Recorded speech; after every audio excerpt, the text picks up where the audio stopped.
Tahapan pelaksanaan ibadah haji. Pada episode sebelumnya telah kita bahas mengenai rangkaian kegiatan jemaah di embarkasi. Sebelum kita lanjutkan, silahkan tonton terlebih dahulu episode sebelumnya.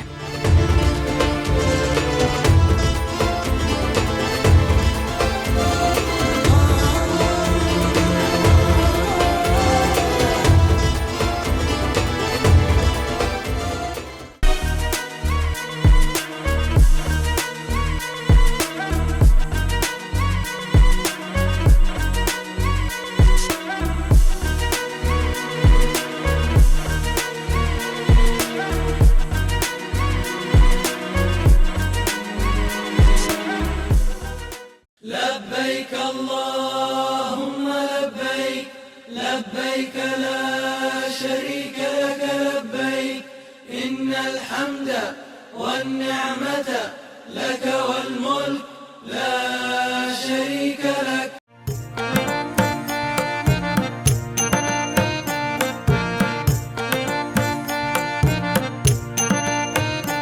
Tahapan berikutnya yaitu rangkaian pelaksanaan ibadah haji di Madinah.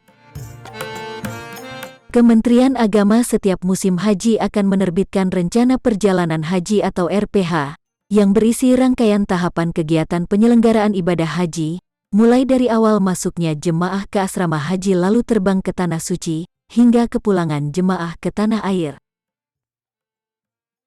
Pemberangkatan jemaah haji terdiri dari 2 gelombang. Yaitu gelombang pertama, jemaah haji akan diberangkatkan dari tanah air menuju Madinah. Kemudian jemaah menjalani rangkaian ibadah di antaranya, Arba'in, yaitu salat berjamaah selama 40 waktu berturut-turut di Masjid Nabawi. Selanjutnya jemaah akan diberangkatkan menuju Mekah. Gelombang kedua, yaitu jemaah diberangkatkan dari tanah air menuju Bandara Jeddah dan langsung ke kota Mekah. Jemaah akan melaksanakan rangkaian ibadah di kota Mekah.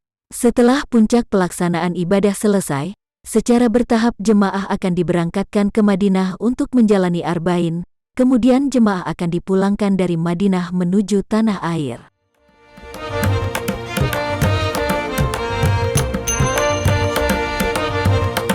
Sebelum kita lanjutkan, mohon dukungannya terhadap channel ini dengan mengklik tombol berikut.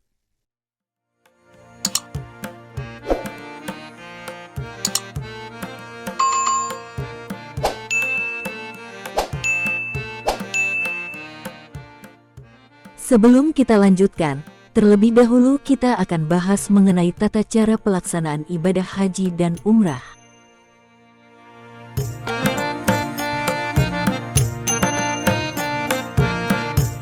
Tata cara pelaksanaan ibadah haji terbagi 3, yaitu qiran, ifrad, dan tamatu. Melaksanakan haji dengan cara qiran adalah melakukan ibadah haji dan umroh digabung dalam satu niat, ibadah haji sekaligus umroh, maka dalam praktiknya cukup dikerjakan satu ritual saja, tidak perlu 2 kali.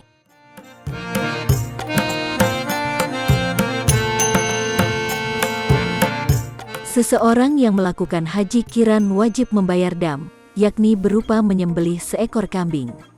Bagi yang tidak mampu, harus menggantinya dengan berpuasa 10 hari. Ketentuannya, 3 hari puasa dilakukan saat di Mekah, dan 7 hari puasa saat sudah di tanah air. Haji ifrad dilaksanakan dengan cara sebagai berikut. Pertama, melaksanakan haji saja, tanpa melaksanakan umrah. Kedua, melaksanakan haji terlebih dahulu, kemudian melaksanakan umrah setelah selesai haji. Melaksanakan haji dengan tata cara ifrad tidak dikenakan dam.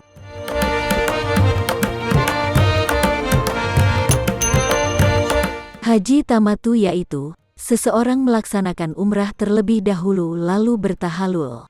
Kemudian berihram haji dari Makkah atau sekitarnya pada 8 Zulhijjah atau 9 Zulhijjah tanpa harus kembali lagi dari mikat semula. Namun jamaah tersebut wajib membayar dam, seperti dam haji qiran.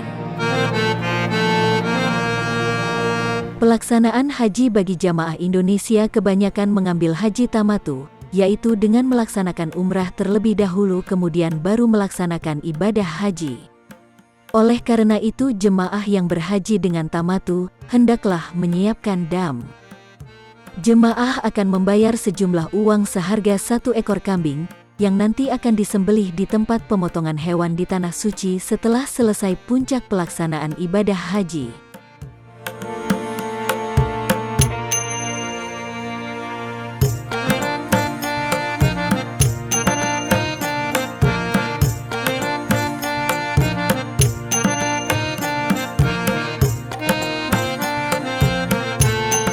Jamaah akan dibawa ke lokasi untuk menyaksikan pemotongan hewan damnya.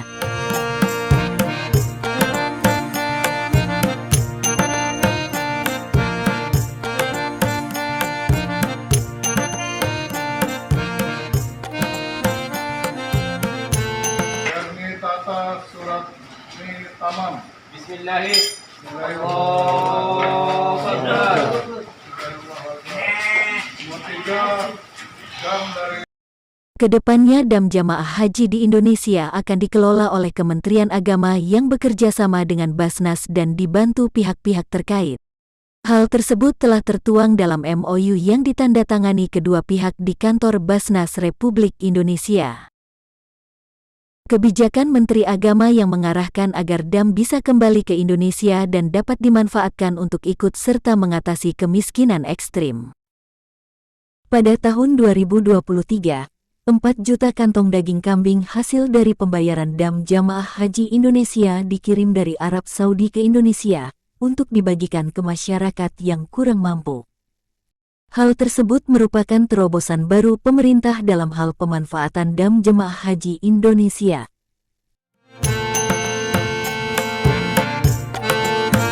Bagi jamaah haji sebelum melaksanakan ibadah haji wajib terlebih dahulu mengetahui mikat atau tempat dimulainya jamaah haji untuk berihram sekaligus memulai niat. Gelombang pertama, jamaah haji Indonesia menuju Madinah terlebih dahulu. Jamaah akan mengambil mikat di Bir Ali, yang berlokasi 11 km dari Masjid Nabawi, Madinah. Jamaah haji gelombang 2 yang turun di Jeddah memiliki beberapa opsi pengambilan mikat, yaitu 1. Bisa di asrama haji embarkasi, 2. Di dalam pesawat ketika pesawat melintas sebelum atau di atas Yalamlam atau Karn al-Manazil, 3. Bandara Raja Abdul Aziz, Jeddah. Berikut kita akan bahas secara detail tahapan pelaksanaan ibadah haji di Madinah. Untuk jemaah haji yang berangkat di gelombang pertama, akan langsung menuju Madinah. Berikut rangkaian kegiatan jemaah haji di Madinah. Awal kedatangan. Seluruh jamaah akan melalui pemeriksaan X-ray untuk tas kabin dan barang tentengan jamaah lainnya. Adapun barang jamaah berupa koper besar, baru akan diserahkan ke jamaah saat jamaah sudah sampai di pemondokan.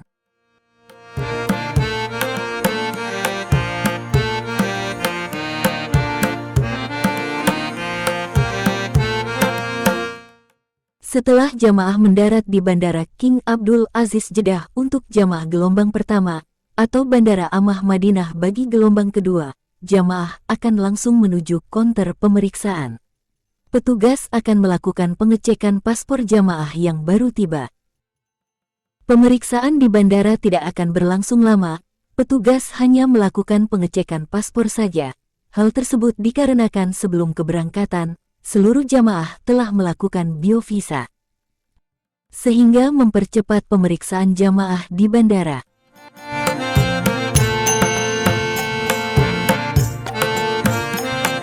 Selanjutnya jamaah akan menuju ke ruangan kedatangan sambil menunggu penyelesaian semua administrasi. Setelah Ketua Kloter menyerahkan dokumen administrasi perjalanan ibadah haji yang selanjutnya disebut Dapih, yang berisi dokumen identitas jemaah haji yang digunakan untuk pengendalian oleh instansi terkait, baik di Indonesia maupun di Arab Saudi, kepada petugas sektor, dilanjutkan dengan persiapan pemberangkatan jamaah menuju maktab atau pemondokan. Sebelum meninggalkan bandara, petugas akan memberikan stiker yang berisikan nomor masarik. Stiker tersebut akan langsung ditempelkan di sampul bagian belakang paspor jamaah. Masarik adalah nomor tenda atau pemondokan jamaah.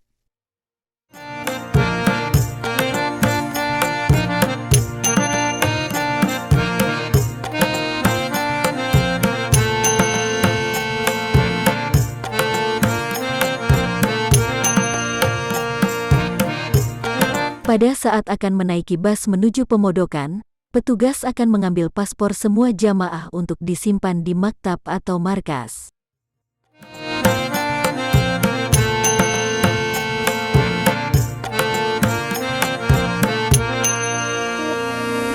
Maktab atau markas adalah kantor yang diberi kewenangan pemerintah Arab Saudi untuk mengurus penyiapan layanan jemaah haji. Semua paspor jamaah disimpan di maktab agar tidak hilang. Paspor jamaah akan dikembalikan lagi pada saat mereka akan pulang ke tanah air bagi jamaah gelombang pertama, atau saat akan ke Madinah bagi gelombang kedua. Tujuan paspor dikumpulkan juga untuk menginput data-data layanan jemaah ketika nanti berada di Makkah. Layanan itu baik terkait akomodasi, transportasi, maupun konsumsi. Untuk itu diingatkan kepada seluruh jamaah agar menyerahkan paspornya kepada petugas. Sebab bila tidak menyerahkan paspor, jemaah haji dipastikan tidak akan masuk Mekah untuk melaksanakan ibadah haji.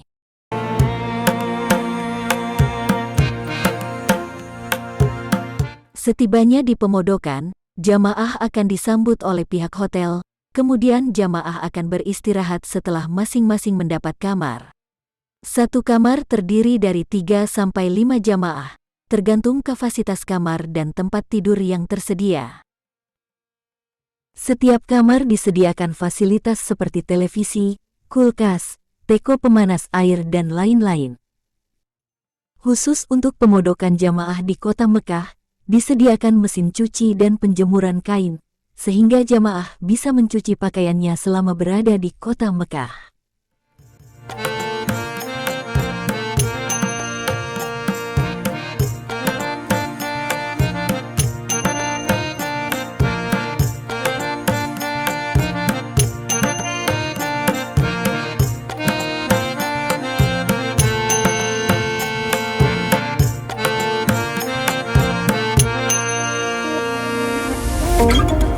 Ada beberapa hal yang perlu diperhatikan oleh jamaah setelah tiba di pemondokan.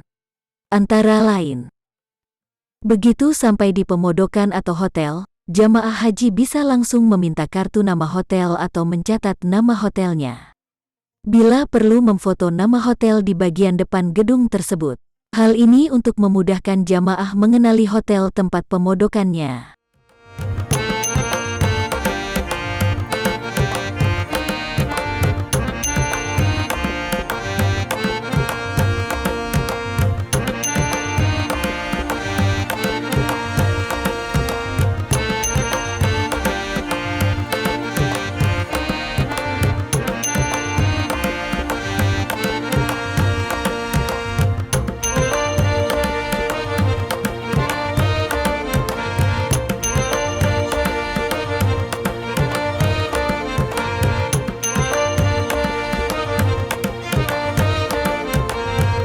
Berikutnya, kenali pintu tempat masuk masjid dengan baik, catat atau foto gerbang masuk tersebut. Gerbang masuk ini ditandai dengan penomoran angka yang tertempel pada bagian dinding masjid. Selanjutnya, temui petugas haji saat ada kendala. Jamaah haji dari Indonesia dianggap paling beruntung, mengingat banyaknya petugas dan pendamping haji yang disediakan untuk membantu jamaah. Para petugas panitia penyelenggara ibadah haji bekerja selama 24 jam di masjid. Bahkan sejak dari hotel tempat jamaah haji menginap dan di titik-titik tertentu pada rute-rute yang jamaah haji lalui. Jadi bagi jamaah haji yang memiliki kendala, seperti lupa jalan kembali ke hotel, atau tertinggal dengan rombongan, pastikan bisa menemukan petugas haji Indonesia dan mintalah pertolongan mereka. Petugas haji ini mudah dikenali karena mereka mengenakan seragam lengkap dan rompi dengan tulisan Petugas Haji Indonesia.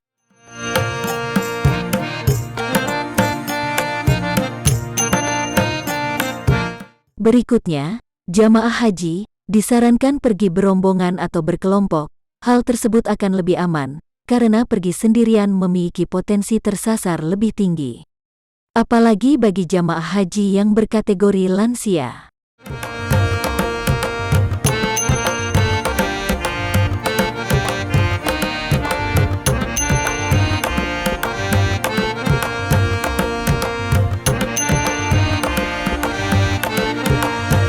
Seluruh hotel jemaah haji Indonesia di Madinah berada di kawasan Markaziyah. Maksudnya, berada pada lokasi-lokasi yang dekat dengan Masjid Nabawi. Jarak terjauh antara hotel jemaah dan Masjid Nabawi adalah sekitar 600 meter dan yang terdekat dari pintu masjid adalah 15 meter. Setelah beristirahat, jamaah akan langsung melaksanakan salat arba'in.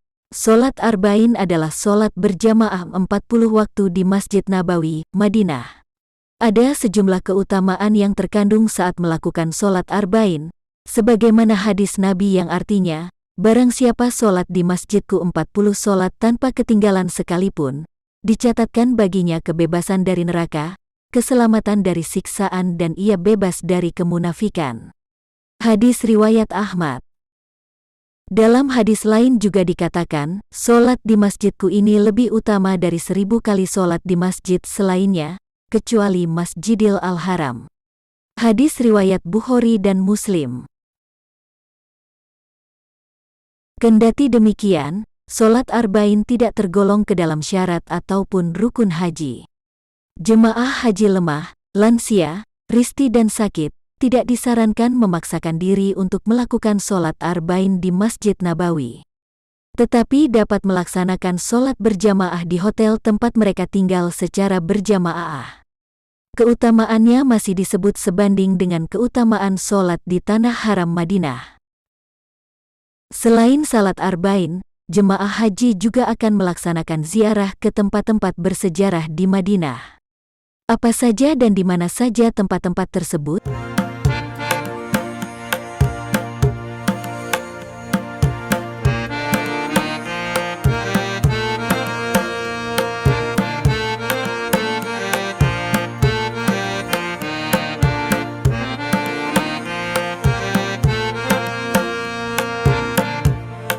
Adapun tempat-tempat bersejarah yang biasa dikunjungi jamaah haji selain Masjid Nabawi sendiri antara lain Masjid Quba, Jabal Uhud, Jabal Magnet, Raudah, Masjid Abu Bakar, Masjid Ali, Masjid Al-Ghamam, Pemakaman Baqi, Masjid Qiblatain, Museum Hejaz Railway, Percetakan Al-Quran dan lain-lain.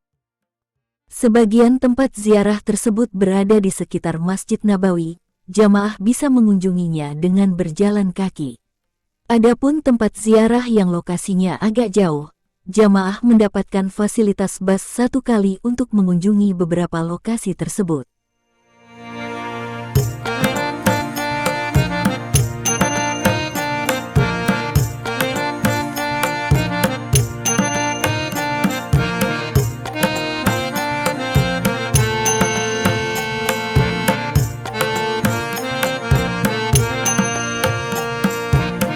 Selama berada di kota Madinah, jamaah dipersilahkan mengunjungi tempat-tempat ziarah tersebut.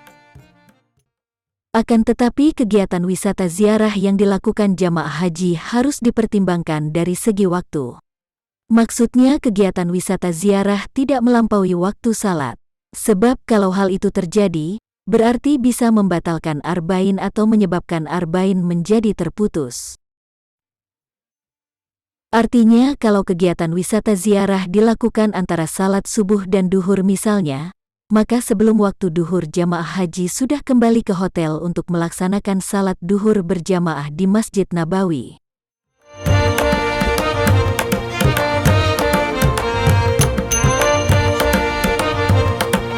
Berkunjung ke Raudah. Raudah adalah sebuah area yang berada di dalam Masjid Nabawi, terletak antara makam Nabi Muhammad dan mimbar. Luas area Raudah sekitar 330 meter persegi. Area ini ditandai dengan menggunakan karpet hijau. Untuk diketahui, karpet yang digunakan di Masjid Nabawi berwarna merah, kecuali Raudah. Raudah adalah tempat bersejarah sekaligus tempat yang mustajabah. Setiap orang yang berdoa di sana pasti akan dikabulkan. Tapi tentu saja doa yang dipanjatkan harus memenuhi syarat dan ketentuan berdoa. Kendati Raudah berada di dalam Masjid Nabawi, bukan berarti hal yang mudah untuk masuk ke dalamnya. Ada ketentuan dan tata cara masuk Raudah yang telah ditetapkan oleh pengelola Masjid Nabawi. Setiap jamaah haji hanya bisa masuk ke Raudah 1 kali bersama jemaah kloternya, sesuai dengan jadwal yang ditentukan dari daerah kerja atau Dakar Madinah. Jadwal masuk ke Raudah berlaku sekali dan tidak bisa diganti ke waktu lain. Untuk informasi jadwal masuknya, ketua kloter akan berkoordinasi dengan pembimbing sektor ibadah. Pada jadwal yang telah ditentukan, petugas akan membawa rombongan jamaah kloter menuju sekitar area pintu 37 dan 38, atau pintu pagar 359 Masjid Nabawi 1 jam sebelum jadwal masuk Raudah. Seluruh jemaah agar mengikuti arahan dari petugas. Bagi jamaah yang ingin masuk Raudah secara mandiri bisa mendaftar melalui aplikasi Nusuk. Selain Raudah ada banyak tempat yang bisa jamaah kunjungi, khususnya di sekitar Masjid Nabawi dan di kota Madinah pada umumnya. Jamaah akan berada di kota Madinah kurang lebih 8-9 hari. Petugas kloter akan mengkoordinir persiapan pemberangkatan ke Mekah pada H-3.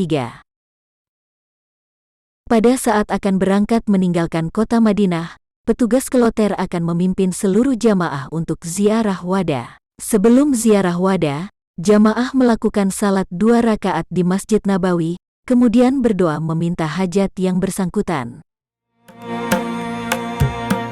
Setelah itu, seluruh jamaah akan menuju makam Rasulullah untuk ziarah wada atau ziarah perpisahan di Masjid Nabawi.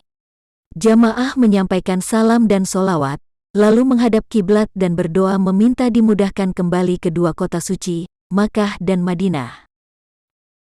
Selesai dari ziarah wada di Masjid Nabawi, jamaah kembali ke pemondokan atau hotel. Kemudian melaksanakan mandi ihram dan berpakaian ihram di hotel. Selanjutnya jamaah akan bersiap untuk melaksanakan ibadah umrah dan menuju ke kota Mekah.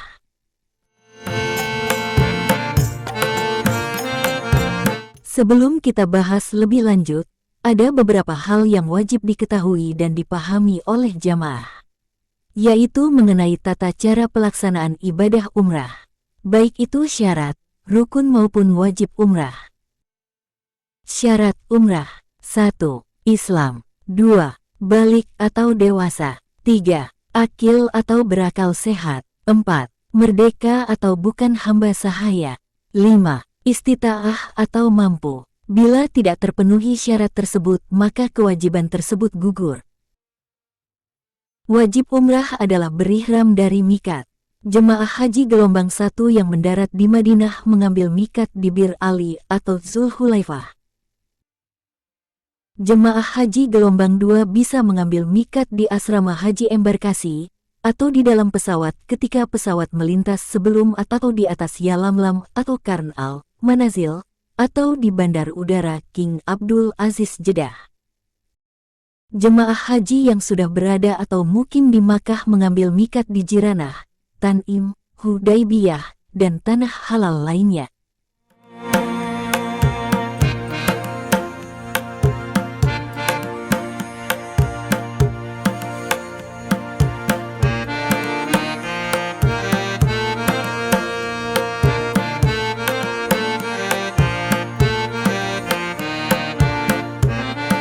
Rukun umrah. 1. Ihram, yaitu niat memulai ibadah umrah. 2. Tawaf mengelilingi Ka'bah. 3. Sa'i, yaitu berjalan 7 kali antara Bukit Safa dan Bukit Marwah. 4. Tahallul yaitu bergunting atau bercukur. 5. Tertib, yaitu semua rukun dilaksanakan sesuai urutan.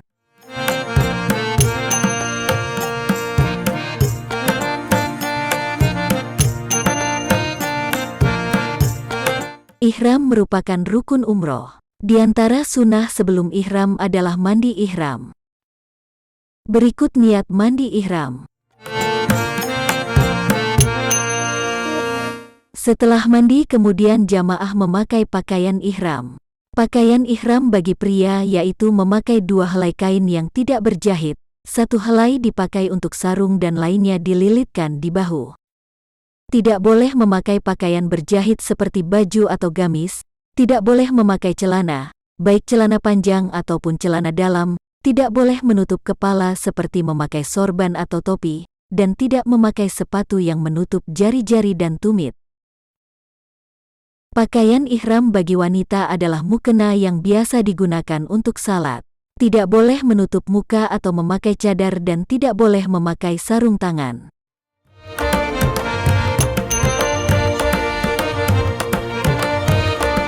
Selanjutnya jamaah akan diberangkatkan dengan menggunakan bas, menuju Bir Ali. Di Bir Ali, jamaah langsung mengambil air wudhu dan masuk masjid. Di dalam masjid, jamaah melakukan salat sunnah tahiyatul masjid 2 rakaat, kemudian bisa melaksanakan salat duha bila masuk waktunya, atau salat wajib bila telah masuk waktu salat wajib. Setelah itu baru melaksanakan salat sunnah ihram 2 rakaat. Biasanya jamaah akan diberi waktu sekitar 30 menit saja di Bir Ali. Setelah semua selesai, jamaah bisa membaca niat umrah di masjid atau di atas kendaraan. Bahkan berniat dari hotel di Madinah juga boleh dilakukan. Dari Bir Ali perjalanan dilanjutkan menuju kota Mekah. Selama dalam ihram tidak boleh memakai wewangian, memotong kuku dan rambut atau bulu badan, membunuh atau memburu binatang darat, memotong atau mencabut tanaman di tanah haram, nikah atau menikahkan, bercumbu rayu dan bersetubuh, dan dilarang mencaci maki atau mengucapkan kata-kata kotor. Selama dalam perjalanan menuju Mekah, jamaah hendaklah memperbanyak membaca talbiyah.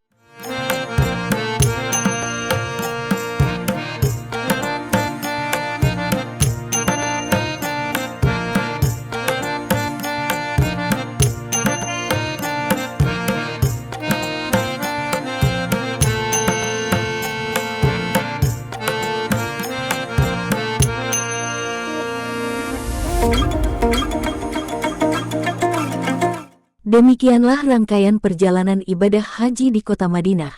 Berikut akan kita bahas mengenai puncak pelaksanaan ibadah haji di kota Mekah. Ikuti terus channel ini. Di channel ini kita akan sajikan informasi mengenai pelaksanaan ibadah haji dan umrah secara lengkap. Semoga bermanfaat. Terima kasih.